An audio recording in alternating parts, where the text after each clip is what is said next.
자, 검찰청법에 의해 수사 지휘 계통이 이렇습니다. 물론 보고 계통도 그렇고요. 법무부 장관이 최정점에 있고 검찰총장에게 구체적인 사건 지휘할 수 있고 일반적인 사건은 검사들도 지휘할 수 있고요. 맞죠?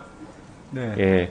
그리고 검찰총장 같은 경우에는 고검장과 지검장, 검찰총장은 때로는 지검장에게 직접 혹은 때로는 부장에게도 직접 뭐 다양한 방식으로 수사 지휘를 하고 있습니다. 적어도 계통은 이렇게 되죠. 네. 그러니까 검찰총장 위에 법무부 장관이 검찰청법상 수사 지휘하는 건 맞죠? 맞습니까? 예, 구체적 모든 사건에 사건을 대해- 하는 건 아니겠지만 구체적 사건에 대해서는 이제 총장만 일반적인 사건도 지휘할 수 있지 않습니까? 일반적인 사건은 검사들을 지휘할 수 있지 않습니까? 검사들 모두에게. 일반적인 사건이라고보다는 일반적인 지침 일반적인 지휘를 할 수 있죠. 예. 네. 그러니까 법무부 장관이 검찰총장에게 수사 지휘하는 게 맞냐는 걸 물어보는 겁니다. 예. 가능하죠? 예, 법에도 그렇게 하도록 되어 있습니다. 예, 검찰청법상 그렇게 하게 돼 있죠. 다음 보여주시죠. 윤석열 총장 시절에 그게 깨져버렸습니다. 보시는 것처럼 윤석열 총장 시절에는 이렇게 얘기했어요. 법무부 장관의 부하가 아니다. 이렇게 얘기하면서 아시죠? 작년 국감에 나와서 얘기했던 거. 예, 알고 있습니다. 네, 나는 법무부 장관의 부하가 아니다. 그게 검찰의 어떤 결기인 줄 알았습니다. 그런데 지금 보니까 천공 스승의 부하였습니다.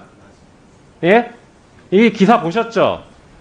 단순히 그냥 어떤 조언을 받는 걸 넘은 것 같더라고요. 보니까 이렇습니다. 이분이 작년 2월 달에 인터뷰를 합니다. 올 2월도 아니고 작년 2월. 당시 윤석열 검찰총장이 검찰총장일 때입니다. 윤석열이 고비 때마다 내게 물으면 답해주고 있다. 이렇게 인터뷰를 합니다.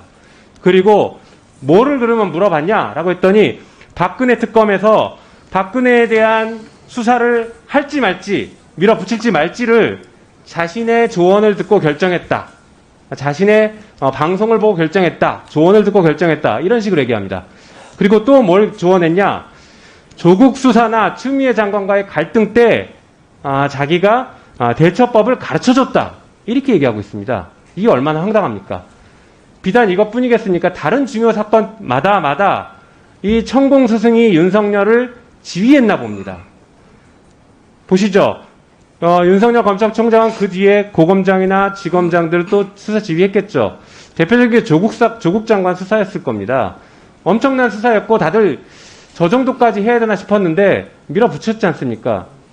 그리고 인사청문회 날 대통령의 인사권을 침해하면서까지 기소를 해버렸습니다. 왜 그랬나 싶었더니 천공 스승이 지휘한 거 아닐까 싶습니다. 참 창피한 일이죠.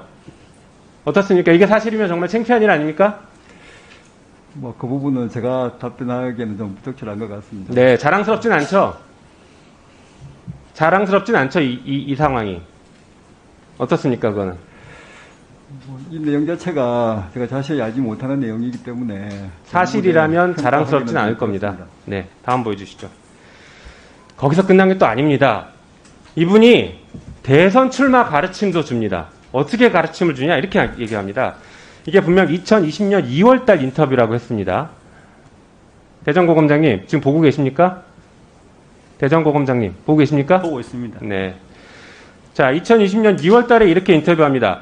쥐죽은 듯이 공부해라. 다음 공직 선거직에 나오면 너의 역량을 꺼내 보여줘라. 그런데 봉사를 한다고 말해라. 이렇게 가르침을 줍니다.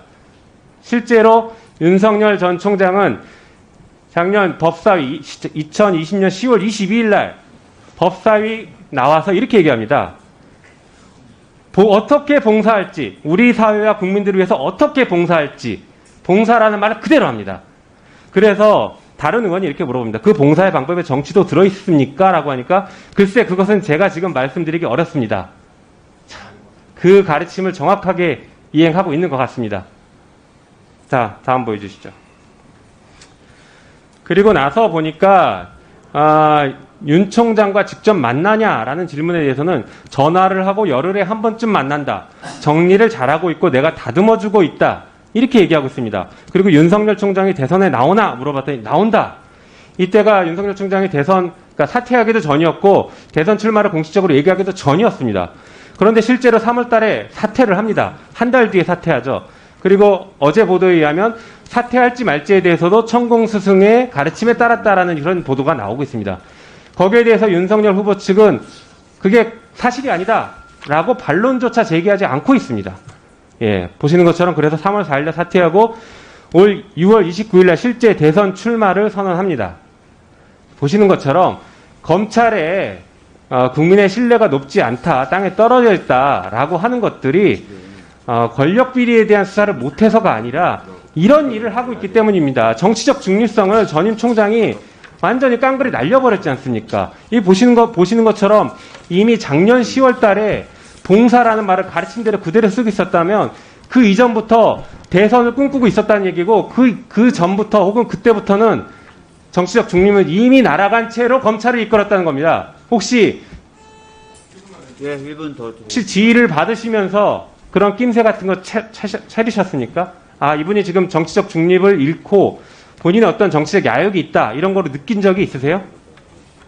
아닙니다. 뭐 그 업무하는 과정에 그런 걸 느끼는 건 없습니다. 그런 건 못 느끼셨고 대전고검장님 어떻습니까? 고검장님 많이 피곤하십니까? 아닙니다. 저는 예, 뭐 좀- 전혀 검찰청문회 얘기. 예, 좀 바르게 앉아서 답변을 해주십시오. 예. 처음 들어보신 얘기예요? 예, 검찰청문회 얘기고. 예. 윤석열 전 총장이 정치에 꿈이 있었다라는 걸 혹시 사석에서도 들어본 적이 없으세요? 전혀 뭐 그런 얘기는 들어본 적이 없습니다. 네, 알겠습니다. 자, 그러면 지금 권순정 시청자님 나오셨죠? 시간이 얼마 없긴 한데 짧게. 네, 고발 사주 사건의 고발장 작성 관여하셨나요? 전혀 관여하지 않았습니다. 고발장을 알고는 있었나요? 네, 전혀 몰랐습니다. 네. 네.